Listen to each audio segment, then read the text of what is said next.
It is Christmas Eve, and the city is alive with festive energy. Streets are lit with twinkling lights. Shop windows display cheerful decorations, and the air is filled with the sound of carolers and bustling footsteps.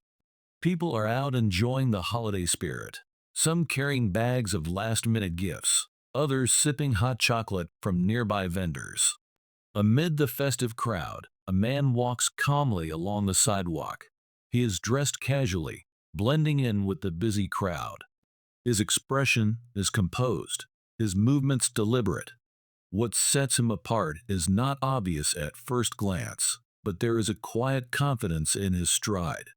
As he passes a corner, a patrol car slows down. A police officer, sitting behind the wheel, observes the man carefully. Something about him, perhaps his skin color or his confident demeanor, seems to catch the officer's attention. A moment later, the car comes to a halt, and the officer steps out, his hand resting on his belt. "Excuse me, sir," the officer calls out, his tone sharp and commanding. The man stops, glancing briefly at the officer. "Is there a problem, officer?" he asks, his voice calm, almost too calm. The officer's gaze narrows. "ID now." The man hesitates for a moment, enough to make the officer more suspicious. "I don't think I have done anything wrong," he replies, but he slowly reaches into his pocket to retrieve his wallet. The officer doesn't wait. He steps closer, gripping the man's arm. "Hands where I can see them," he barks. The bustling city seems to grow quieter, as if the world is holding its breath. A few passers-by pause, their eyes darting between the officer and the man, unsure whether to intervene. Within moments, the man is pressed against the hood of the patrol car. His calm demeanor remains unshaken, though his eyes flicker with something unreadable: frustration, amusement, perhaps both. As the officer begins searching him, the man finally speaks, his voice steady but firm. "You really don't want to do this." The officer scoffs. "Oh yeah, and why is that?" The man lets out a short, mirthless laugh before producing something from his pocket: a badge. But not just any badge. It gleams in the dim Christmas lights, unmistakably marking him as an agent of the FBI. The officer's face pales. The badge might as well have been a thunderclap, shattering the tense silence around them. The bystanders gasp, and the man straightens up, dusting off his jacket with slow, deliberate movements. "Now," the man says, his voice dripping with restrained authority, "let's talk about why you decided to stop me in the middle of this festive evening." The officer steps forward with a stiff gait, his hand hovering near his holster. His eyes dart over the man, scanning him as though looking for trouble. It is a subtle yet unmistakable tension, the kind of scrutiny reserved for suspicion without reason. "You look like you have been loitering here," the officer says. The words carry a thinly veiled edge, unprovoked yet sharp. The man raises an eyebrow, unfazed. "Loitering. I am walking home, officer." But the officer's stance remains rigid. "Don't get smart with me. I have had complaints about suspicious activity in the area," he adds, his voice growing louder as though trying to justify the interaction. The man doesn't flinch. Instead, he places his hands casually in his pockets, his demeanor calm, almost too composed for someone in his position. "I see," he says. His tone is polite, but tinged with an undercurrent of knowing. It is a subtle clue. There's more to him than meets the eye. "Take your hands out of your pockets," the officer snaps, stepping closer. His voice draws the attention of nearby shoppers and passers-by. A woman holding a shopping bag pauses mid-step, her eyes widening as she glances nervously at the scene. A man with a dog stops, whispering something to his companion as they look on. "Sure, officer," the man replies, pulling his hands out slowly, but his expression doesn't falter. It is calm, steady, too steady. He doesn't argue, doesn't resist.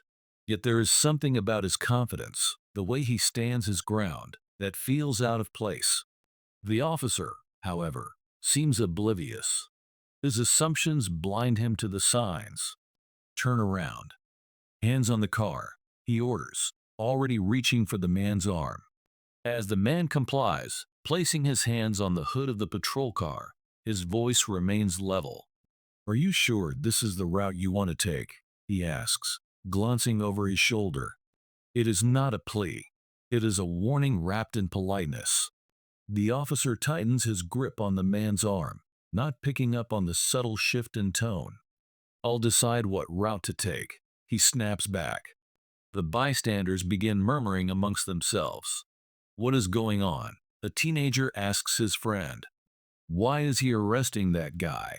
Whispers an elderly man to his wife. Some pull out their phones, their cameras trained on the scene, recording every word, every movement. But the man doesn't seem concerned. If anything, there is a flicker of amusement in his eyes. The officer pats him down, growing increasingly agitated as he finds nothing to validate his suspicions. Finally, the man exhales softly, as though he has been waiting for the right moment. All right, he says, his tone shifting to something more authoritative. Let's cut to the chase. He reaches into his jacket pocket, slowly, deliberately. The officer tenses, his hand moving instinctively to his holster. But when the man pulls out his badge, shiny, unmistakable, and official, the tension in the air changes instantly. An audible gasp ripples through the small crowd. Wait, he's FBI, someone whispers. The officer's face freezes, his confidence crumbling as he realizes what he has done. The man straightens up, brushing himself off casually, like someone adjusting their tie before an important meeting. Now, he says, fixing the officer with a steely gaze, shall we talk about why you really stopped me? The badge gleams under the city's Christmas lights, its unmistakable emblem catching the officer's eye like a lightning strike.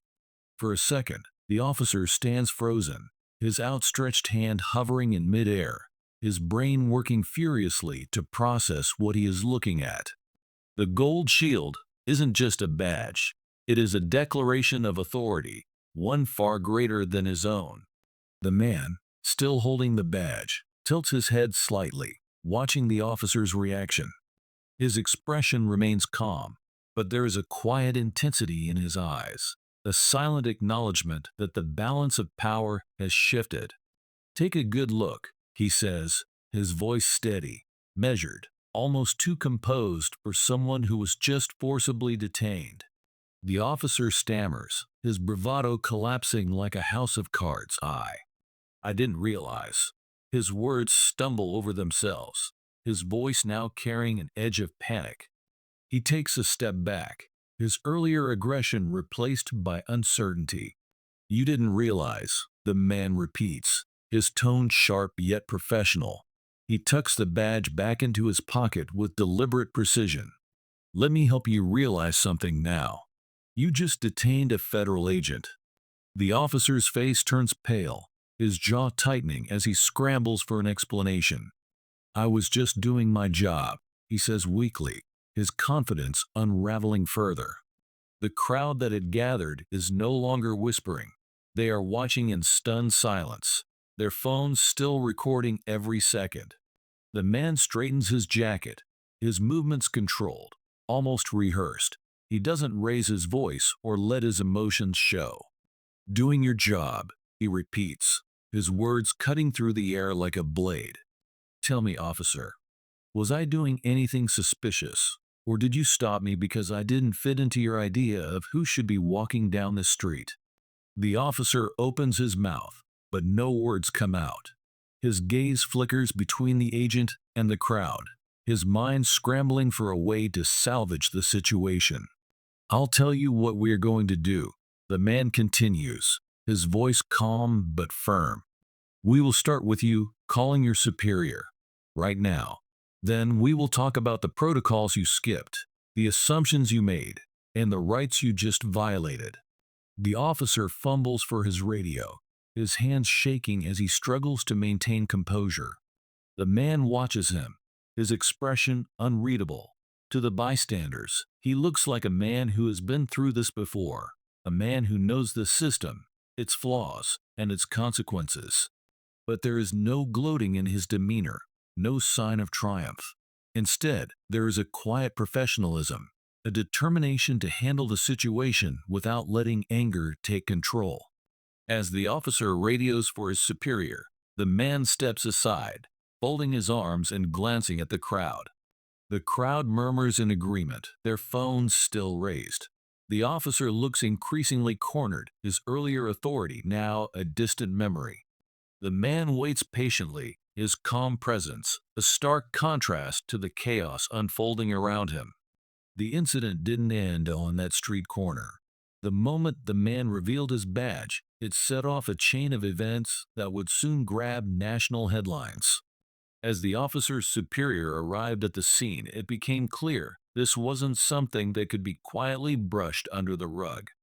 The FBI was officially involved now, and the agency wasted no time in launching an internal investigation into what had transpired. Within days, the story broke to the media. The headline was as gripping as it was infuriating. Racist cop arrests black FBI agent on Christmas Eve. News outlets picked up the story, dissecting every detail from the officer's behavior to the agent's calm yet cutting response. Social media erupted with outrage hashtags calling for justice, trending within hours. The FBI released a statement confirming the incident and assuring the public that it was being thoroughly reviewed. "We take this matter seriously," the statement read. "No one law enforcement officer or otherwise is above the law." Behind the scenes, the investigation was swift and thorough. Witness testimonies, video recordings from bystanders, and even the officer's own body cam footage were reviewed. It became clear that racial profiling had played a significant role in the arrest, and the report did not shy away from stating that the officer's actions were not in line with protocol. The public's reaction grew louder as more details surfaced. Protests were organized in the officer's city, with signs reading "Justice for All" and "End Racial Profiling." The agent himself remained silent in the public eye, allowing the investigation to proceed without interference. Yet his calm composure during the incident became a symbol for many, a reminder of the strength and dignity in facing systemic injustice head-on. A week later, the department announced its decision. The officer was placed on administrative leave pending disciplinary actions. Public pressure, however, demanded more than a slap on the wrist. Calls for mandatory training programs, better accountability systems, and stronger repercussions for officers engaging in racial profiling began to flood city council meetings. The officer's actions were ultimately deemed a violation of both department policy and federal guidelines. He was suspended without pay and ordered to undergo extensive training on bias and community relations before being reconsidered for duty. For many, this punishment felt like only a small step in the right direction, but it was a step nonetheless.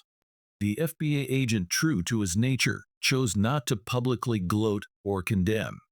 Instead, he quietly met with community leaders and spoke to local youth groups about the importance of perseverance and knowing their rights.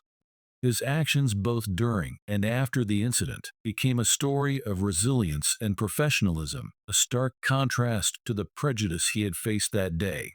Meanwhile, the public continued to demand change, their voices echoing far beyond the city streets where it all began.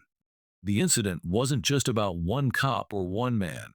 It was about a system that needed to be addressed, a conversation that couldn't be ignored any longer. The events on that Christmas Eve weren't an isolated incident.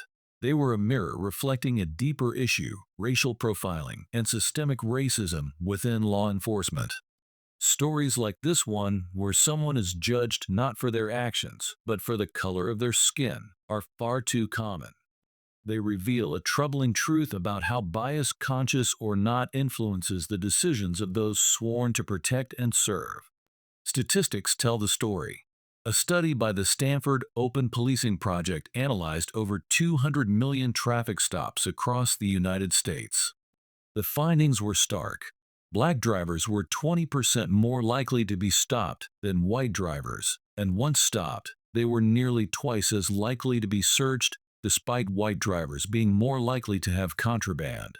In another report by the Bureau of Justice Statistics, Black Americans were found to be disproportionately subjected to use of force during police interactions.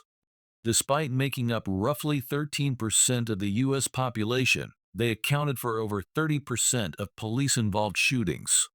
These numbers aren't just statistics, they represent lives disrupted, communities fractured, and trust eroded. Racial profiling isn't just an individual failure. It's a symptom of a system that has allowed biases to persist for generations. It's ingrained in training policies and even the unspoken culture within some departments. This is why accountability is crucial. Incidents like these cannot be brushed aside or treated as isolated mistakes. They must serve as catalysts for change. Accountability starts with transparency.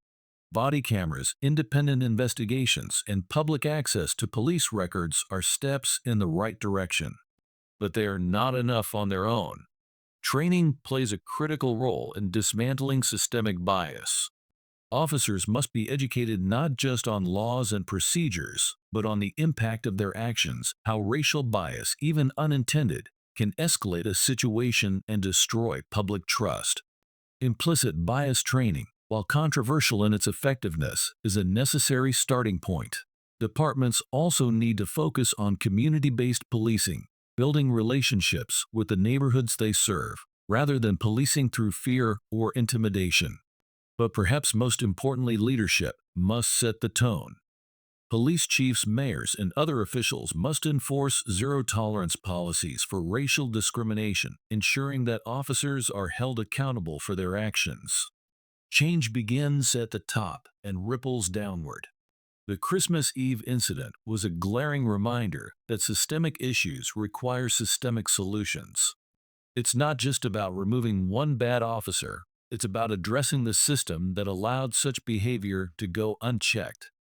By facing these issues head-on through education, accountability, and reform, we can move toward a future where justice is truly blind and equality isn't just an ideal, but a reality. The story of the FBI agent and the racist cop on Christmas Eve is more than just a shocking incident.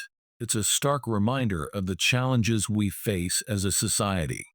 It highlights the deep-rooted issues of racial profiling and systemic bias within law enforcement, the courage of individuals who stand firm in the face of injustice, and the urgent need for accountability and reform. This moment was a wake-up call, not just for the officer involved, but for everyone watching. It forced us to ask tough questions about who we trust, how we judge, and what we can do to create a more equitable system for all. As we reflect on this story, one question lingers. How many more incidents like this must occur before real change takes hold? If this story resonated with you or made you think, don't let it end here. Share this video, spark a conversation, and be part of the solution. And if you enjoyed this content, please like this video and subscribe to our channel for more stories that challenge, inspire, and inform. Together, we can keep these important discussions alive. Thank you for watching. This video is a work of fiction and is not based on real events. The story has been created for educational and thought-provoking purposes, aiming to highlight important social issues such as racial profiling and systemic racism.